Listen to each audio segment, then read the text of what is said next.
Welcome to this video today, guys. My name is Grant Stevens, and in this one I'm going to be taking you through a full workout that you need no equipment to do.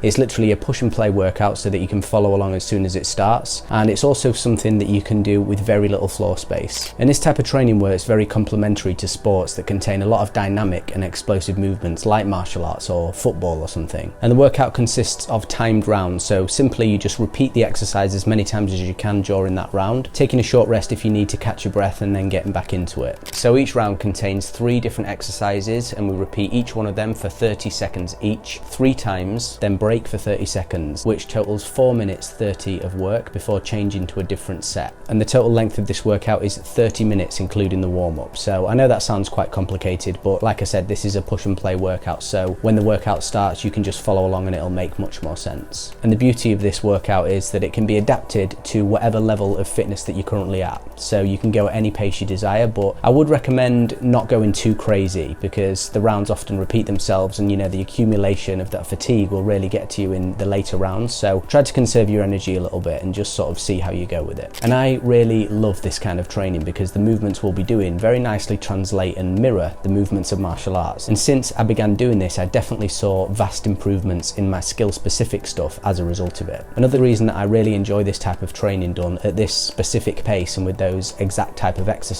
is that I'm able to hit multiple areas that I need for my skill or sport in one workout. And this will definitely improve cardio, but I'd say if you were to decide upon a ratio of cardio to strength, it would actually fall more upon the strength side at about 60-40 strength to cardio. On top of that, because this workout features many full body exercises that include a lot of jumping, you'll also be getting that added benefit of training explosiveness and agility in there as well. And a lot of these movements might not look like much and you might think it looks too easy, but just try it and see how you feel with the accumulation of that muscular fatigue. And that's one of the points I want to make with this is some people don't understand the benefit of training explosively combined with endurance and having shorter rest times. And they think that you won't be able to utilize maximum explosiveness unless you have those longer recovery times. And this is somewhat true, but being as explosive as possible when you're in a state of heavy fatigue already is something that you have to do in almost all sports. And this is especially so in combat sports because fights are often won by the athlete that has better cardio, even if their martial arts skill isn't necessarily as high. Outside of that, there are many other benefits, being that it's essentially resistance cardio, so that burns more calories faster and is excellent conditioning for sports and results in that shredded look. So the level of intensity that you aim for in this shouldn't quite be of the level of HIIT. And on that note as well, many people don't really understand what true HIIT actually looks like. True high intensity interval training is where you give in literally everything you've got and going absolutely full out for 30 seconds or whatever the time period is. And I'd say in this workout you want to aim for something like 70 to 80% of intensity. And also don't worry about keeping up with the pace I'm doing it here. I've been doing this kind of thing for a long time, so the pace I'm able to do this won't be applicable if you're a complete beginner. And lastly, before we do the workout, if you are going to do it yourself, please comment below afterwards and let me know how you found it. And also head over and subscribe at my channel, youtube.com/GrantStevensMA, for similar related content to this around fitness, martial arts and lifestyle. So with that being said, we're going to dive into the workout now. Hey there guys, it's me, Adam, a different, unique person from Grant. Just for those of you who still think that we're the same person, somehow. And I'm here to tell you about today's sponsor, Vivo Barefoot. So as many of you know, Vivo Barefoot make barefoot shoes. These are shoes designed to emulate the way that we use our feet naturally when we're not wearing shoes. So that means these shoes have a wide toe box so you can splay your toes out and cover a wider surface area. They have a flat heel, meaning that the heel is not raised off the floor, meaning you're not permanently in a state of plantar flexion, your foot pointing down. At the same time, the very thin sole means you can feel the ground underneath your feet, meaning you get more proprioceptive feedback. This allows you again to use your feet the way they're intended to be used, to push off of your toes, to grip onto the ground, and in my opinion, Vivo Barefoot make the very best barefoot shoes. They're fantastic quality, they feel extremely comfortable on your feet, they last for ages, they're extremely light and easy to travel, very easy to wash and clean and maintain. They have shoes like the Motus for if you want to train at the gym, they have running shoes, they have trail running shoes which allow you to grip onto the floor better with the lugs. They have sandals, they have smart shoes for if you want to wear your footwear every day, even to the office. And that's important because it allows you to make this into a lifestyle. And at the moment they're offering a bigger discount than usual to Bioneer viewers. Use code BIONEER25, you can get 25% off of a purchase. If you're watching this later in the year, then you can use code THEBIONEER15 and you get 15% off. Whatever the case, you'll find the link in the description down below. I highly recommend you go and check them out. Either way, thanks again to Vivo Barefoot for sponsoring this video. Now back to Grant.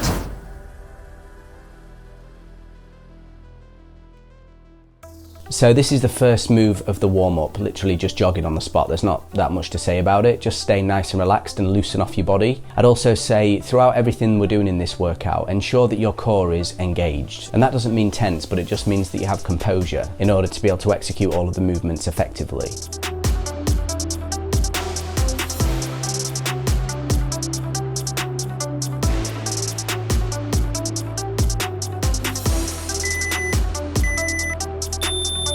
The next warm-up exercise is just bodyweight squats, and you can see I'm going down here to about 90 degrees, keeping my back nice and straight and not hunching over.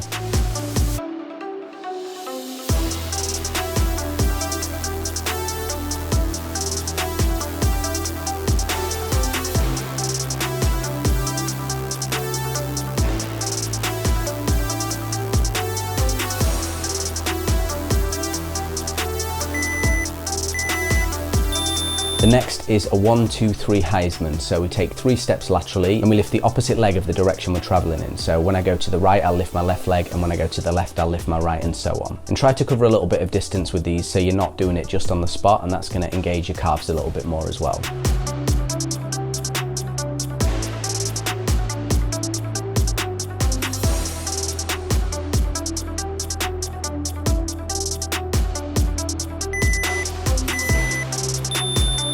The next movement, we isolate our lower body and move our feet as quick as we can, keeping the core engaged, and then drop down into a sprawl. After that, springing straight back up and going into it again.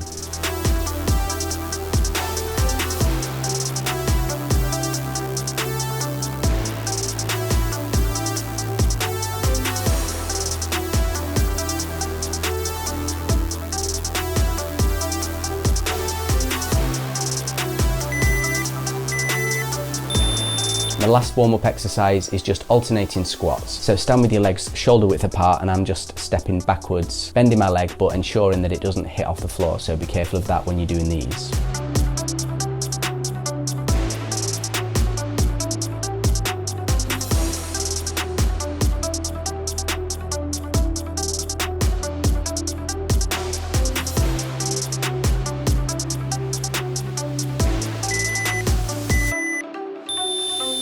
Alright, so now we are on to the stretching portion. So I'm just doing some dynamic leg swings here, swinging up my left leg 5 times and then my right leg. Make sure you keep the leg straight when you do this and pull the toes back in order to engage both the hamstrings and the calves. And also don't allow your upper body to bend down towards the leg. Next movement, I'm coming into this long lunge position and I'm performing these hip thrusts towards the floor in order to activate the hip flexors. After I've done those, I stretch my right arm up in the air and hold for a second before curling under and touching the elbow down to the floor, and then repeating this. And then we do exactly the same thing on the other side.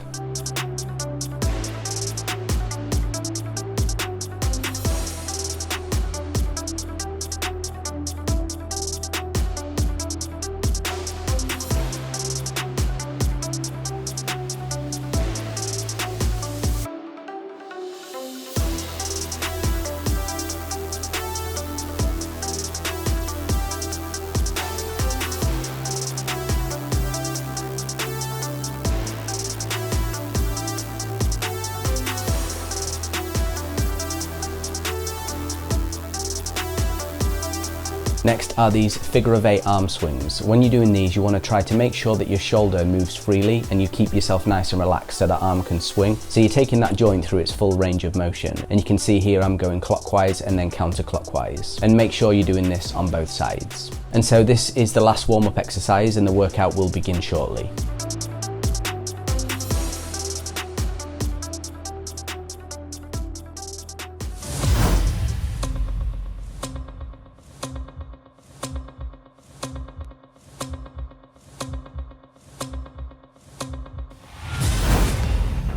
So the first exercise is we're doing those fast feet like we did in the warm-up. However, this time we're dropping down into a low push-up position and holding for a split second before springing back up again. And you don't want any part of your body on the floor other than your toes and your hands when you're doing these. Try to keep the core nice and strong so you have that composure to spring up nice and explosively.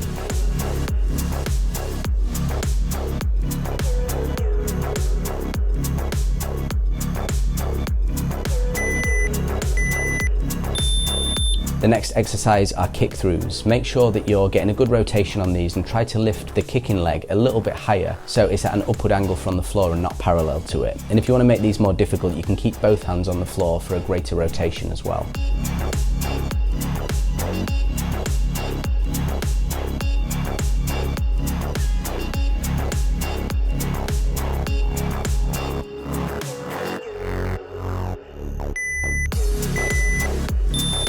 The last exercise in this round is 4 jack push-ups followed by 8 mountain climbers, and then we stand up briefly for a rest before repeating. On the push-up jacks, make sure your core is strong so that you can stop yourself descending and then quickly spring back up again from the low push-up position. And you want to make sure that you have as little pause between all of these movements as possible. So that was the last exercise of round 1, but we're going to be repeating these a further 2 times before we have our first break. And this is the same structure throughout the whole workout.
The next exercise are skater hops, and the main thing with this one is ensure that you're covering enough distance laterally, because that's going to put slightly more pressure on that landing leg and you're going to get a greater benefit from it. You can also see how I use my arms here, and my core is engaged in order to keep my composure throughout, so you don't want your upper body starting to fall down towards your legs.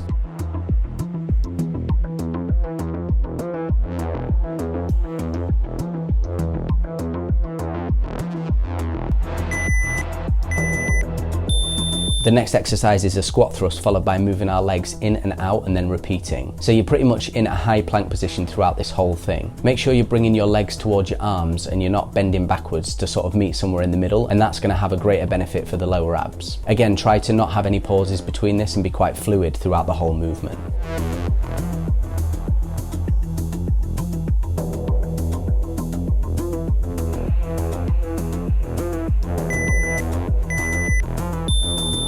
The final exercise of round 2 are pike push-ups. So the way we do these is obviously come onto our toes and put ourselves in this sort of V shape with the hands facing inwards, and this really targets the shoulder muscles. Now I perform quite an extreme angle when I do this because I really want to target the top of my shoulders for things like boxing, but you don't have to be quite as inverted as this when you do these.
The first exercise of round 3, we're going to perform a squat thrust followed by jumping alternating lunges. Again, like with all these other similar movements, try to make sure there's no gap or pause between the movement, and be careful of your knee on the floor with this one because obviously we're jumping into that lunge and you don't want to smash your knee off the floor.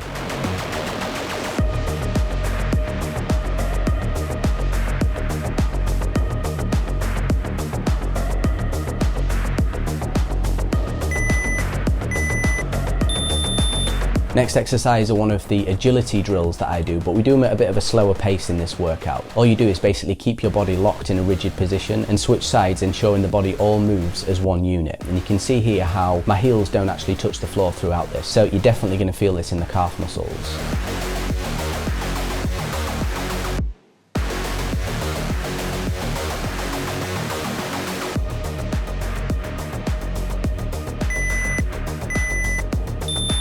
Last exercise of round 3 are burpees, and you can see how when I come out of the jump I drop down nice and quickly then spring up again. So like with all of these, it's that principle of as little pause as possible. If you can do them this way, then that's the way you're going to get the most benefit. You don't have to jump up with your knees like I'm doing here. I just like to do that to get a little bit more height on the jump. And the more engaged your core is on all of these exercises, that's how you're able to perform them fluidly and keep that composure.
So the first exercise of round 4 are these side-to-side touchdowns. So the main thing with these is you need to make sure you're covering enough distance, because when a lot of people do these, they kind of just stay on the spot. You can see I'm taking 2 or 3 steps and then touching down with the opposite hand. These obviously don't take a great deal of muscular strength, so try to move a little bit quickly on these in order to get the full benefit.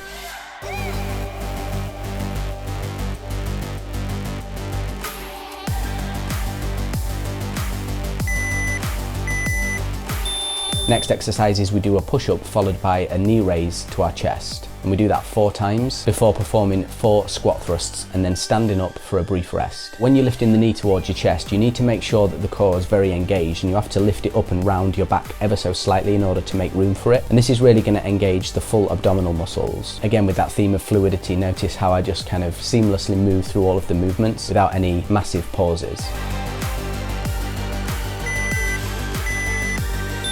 And the final exercise for this round is just a low plank hold. Obviously, keep the core nice and engaged and remain rigid in that plank position.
So we have reached the last round now, and what we're going to be doing are these kickstands. So you touch down with the same hand as the leg that goes backwards and allow the knee as you lift it to pull you into the air so that you hop from the standing foot. The best way to do this is to keep the body in alignment so the movement happens nice and fluidly, and to do that you need to keep the core engaged in order to be nice and stable throughout. And we do this on both sides, changing halfway through the round.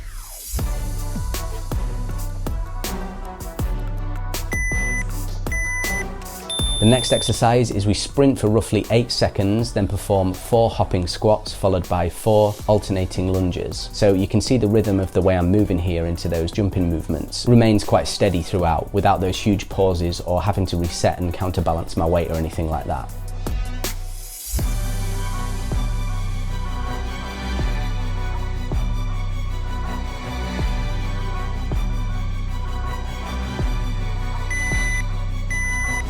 And the final exercise are tuck-ups. So we do this from a hollow position. So you can see how the only part of my body that's on the floor is my lower back. My feet and my arms don't touch the floor as they return, and I just tuck up into the middle, obviously engaging the ab muscles in order to do that. The more synchronized you can be when you move the legs into the arms, the easier these are going to be so that you remain on balance.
Alright guys, so we're approaching the end of the workout now. This is the last round. There's quite a lot of coordination in this workout, so if you found this difficult, realise that this is also kind of like a skill that you learn, and the more you do this, the better you'll get at the movements, and then you'll be able to in turn get more benefit from it. Please let me know how you found it by commenting below, and also head to my channel youtube.com/GrantStevensMA for similar related content.